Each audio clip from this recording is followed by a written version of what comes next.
UPN 9, home of the first Olympics, coming August 26th. You're watching UPN 9 News, winner of the Edward R. Murrow Award for Overall Excellence. And now, the news team at 10. Ernie Anastas, Brenda Blackman, Storm Field's weather, and sports with Russ Salzberg and Monica Pellegrini. This is UPN 9 News. Tonight, he's back. John Rocker's return to the Big Apple. The Braves pitcher faces the fans for the first time since his racist tirade. Good evening, everyone. John Rocker says he's glad to be back in New York. Really? Well, it's true. He said it. The Atlanta pitcher is shaking up Shea tonight, his first time back in the Big Apple since ripping the city to shreds. But will the fans forgive and forget? We have team coverage beginning with Logan Crawford live tonight at Shea Stadium. Logan, how are you? Very well, Ernie. The big mouth from the South, the man who rocked New York with his awful comments about the city, the Sports Illustrated magazine. John Rocker, a pitcher for the Atlanta Braves, is here at Shea Stadium tonight. So are hundreds of police officers assigned to protect him just in case the fans he offended become fanatical. And for that, I sincerely apologize. An instant replay is how the Mets-Braves series began. On the Diamond Vision, a repeat of John Rocker's apology he made to the media less than an hour before the game started.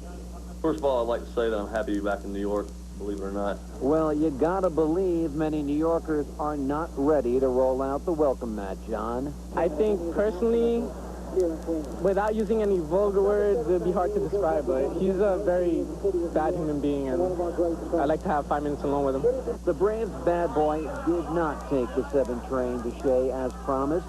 Instead, the reliever sought relief from the police to give him a ride. This is like protecting the Ku Klux Klan. The fact is you don't particularly care for the people you're protecting, but it's your duty to do so. At least 10 times the normal number of police officers on duty at Shea Stadium tonight. Beer sales are limited too, all because of the man New Yorkers love to loathe. I also feel that the people of New York, as well as the media, have misjudged me. I am not the evil person that has been portrayed, and when given the opportunity, many people who actually know me have spoken out strongly on my behalf. This is Rocker's first trip to Shea since saying some pretty evil things to Sports Illustrated magazine about minorities, gays, single moms, and 7 train riders.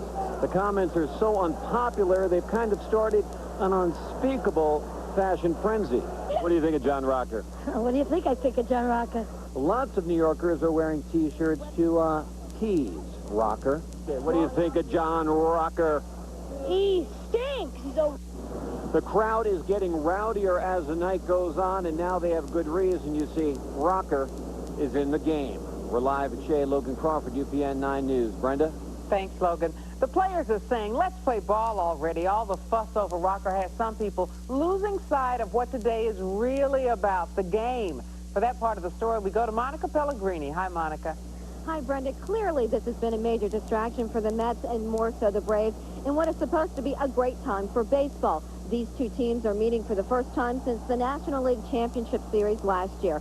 Rocker realizes that and, in essence, issued somewhat of a public apology to his teammates. The situation, however, has become a distraction to many of my teammates. Unfortunately, many members of the media have overestimated my significance. I'm merely a baseball player, guys. In the great scheme of things, my thoughts, opinions, and attitudes are of little importance. The Braves and the Mets have both tried to downplay the importance of Rocker coming to New York. They look at this as the Mets versus the Braves for the lead in the National League East, not the Mets versus Rocker.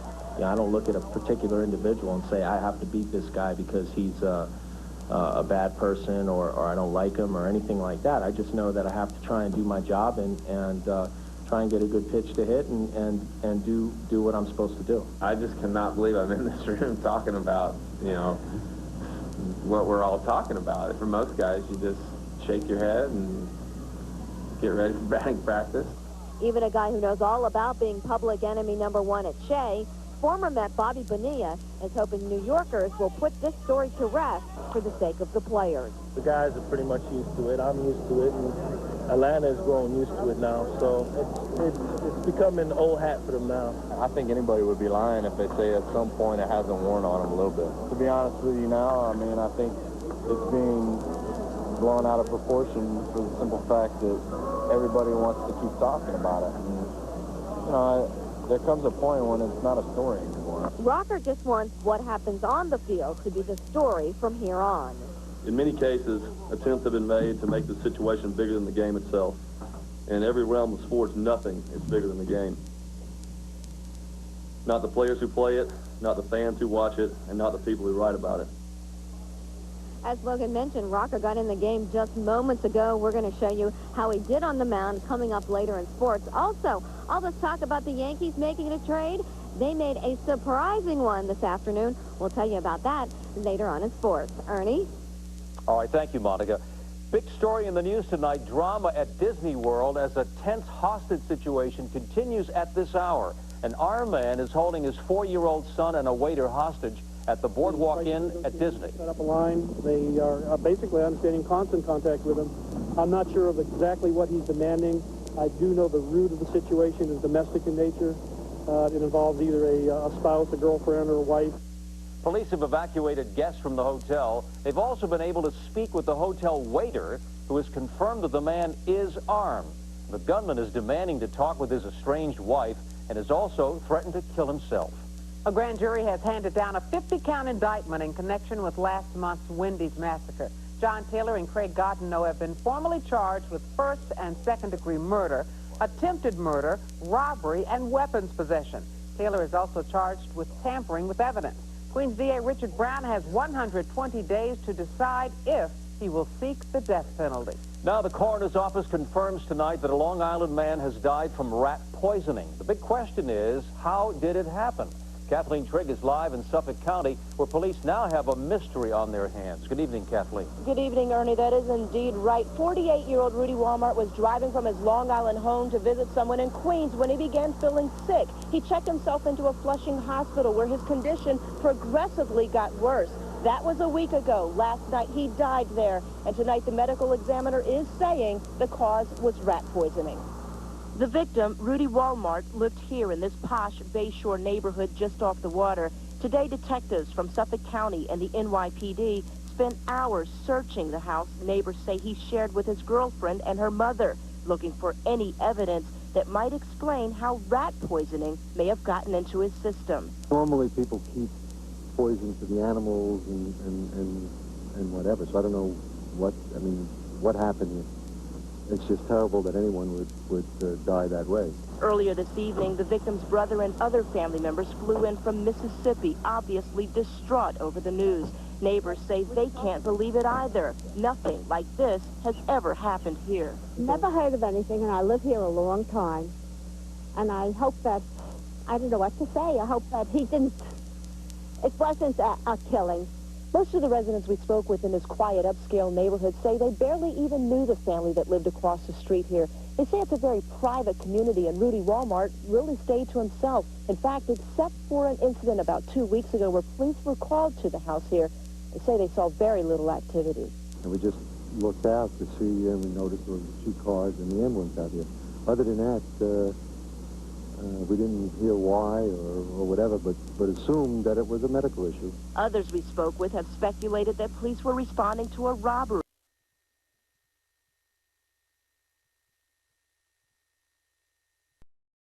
Like this one, to start shoveling out areas like curb cuts at intersections and bus stops.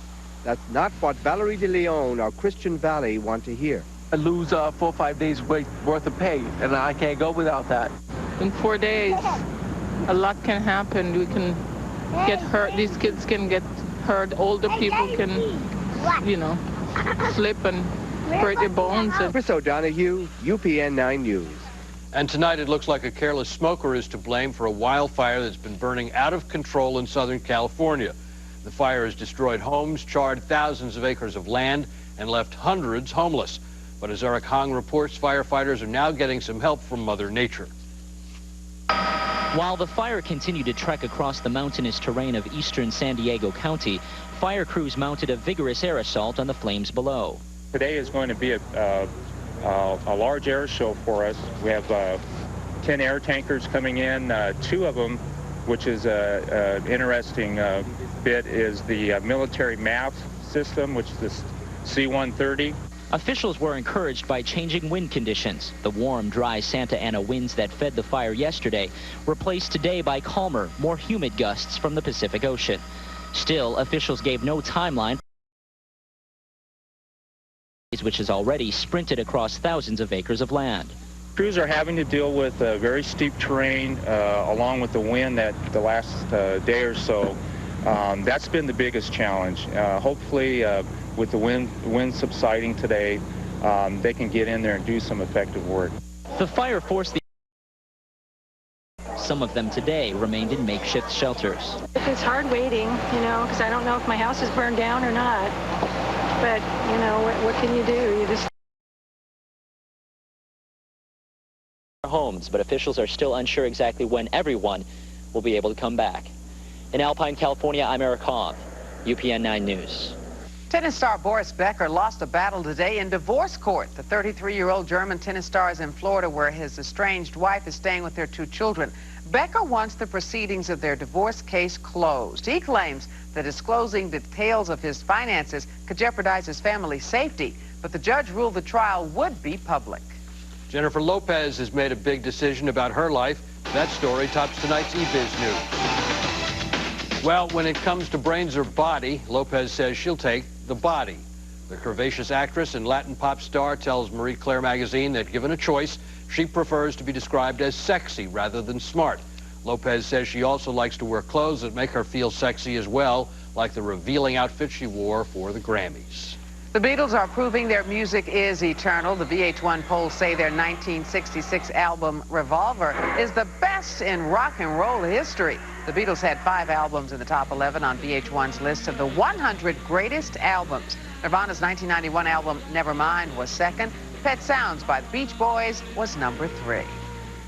George Magazine is folding. The magazine was launched by John F. Kennedy Jr. in 1995 and focused on politics and celebrities. But advertisers never really bought into it. The final issue will be a February-March commemorative special. Jerry Seinfeld called his half-hour comedy a show about nothing. That's exactly how much a man who sued the show for $100 million will be receiving. Michael Costanza, a real estate agent from Long Island, claimed the show's producers used his name, likeness, and persona to create the character of George Costanza. But today, a New York appeals court upheld a lower court ruling that said the creators of Seinfeld did not violate his privacy rights. Just ahead is more snow heading our way. Storm has the weekend forecast. Also, thousands of bottles of booze are crushed and a crackdown on illegal liquor. Then going for the glass, on the ice, and the hardwood. It's how bizarre. Plus, here's a look at some of the other stories coming up in our UPN 9 News Rundown.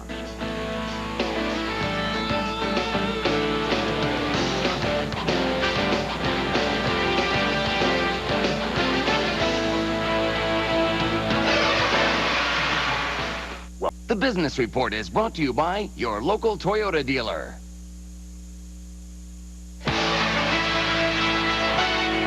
Eight people who got caught in a home improvement scam got some of their money back today. Consumer Affairs officials gave checks to people who have been ripped off by General Home Improvements of Queens. The contractor had pled guilty to fraud and is now on probation. The city also warned consumers to always check first. You should really hire a home improvement contractor like you would choose one like you would choose a doctor. Use references. This is someone who's going to be living in your home who you need to trust.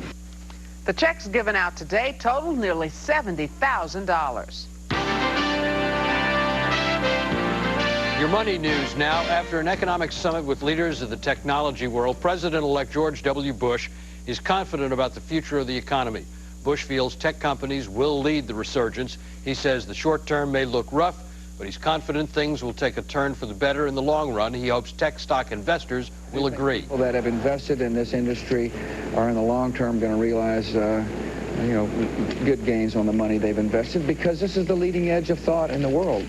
Bush continues to stand by his promise to seek a $1 trillion tax cut he calls essential to boost the slowing economy. But on Wall Street today, stocks retreated after yesterday's big surge. The Dow Jones average closed down more than 33 points. The NASDAQ lost a little less than 50 points. Sears is planning to close 89 of its stores. Most of them are hardware or automotive specialty stores. 6 of those stores are in New Jersey. Sears blames declining revenues. Some 2,400 workers will lose their jobs. The stores will be closed over the next 3 months. Now it's time for some good news. Tonight we begin with an award-winning author taking some time out for children.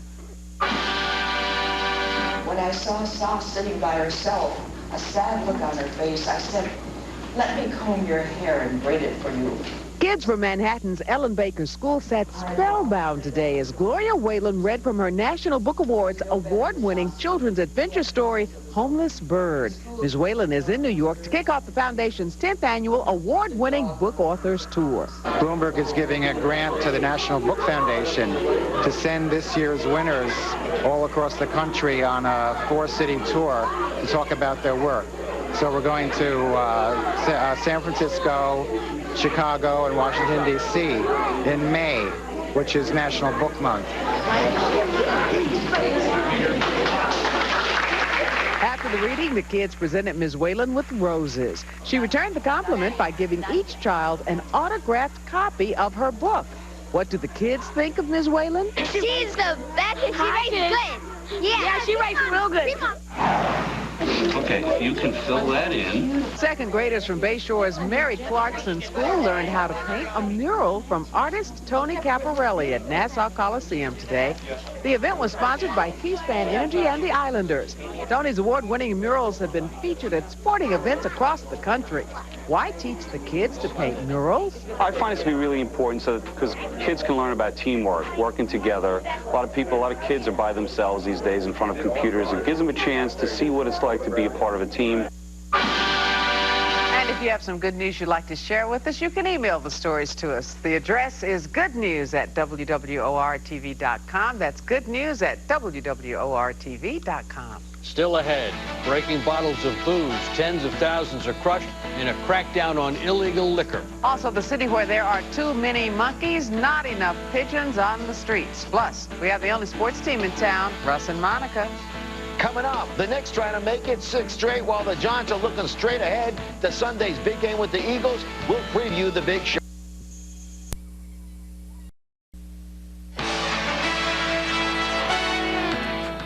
New clues were found today which might help explain this week's crash of the Concorde. They were found on a day when memorial services for those who died were held in both Germany and in France.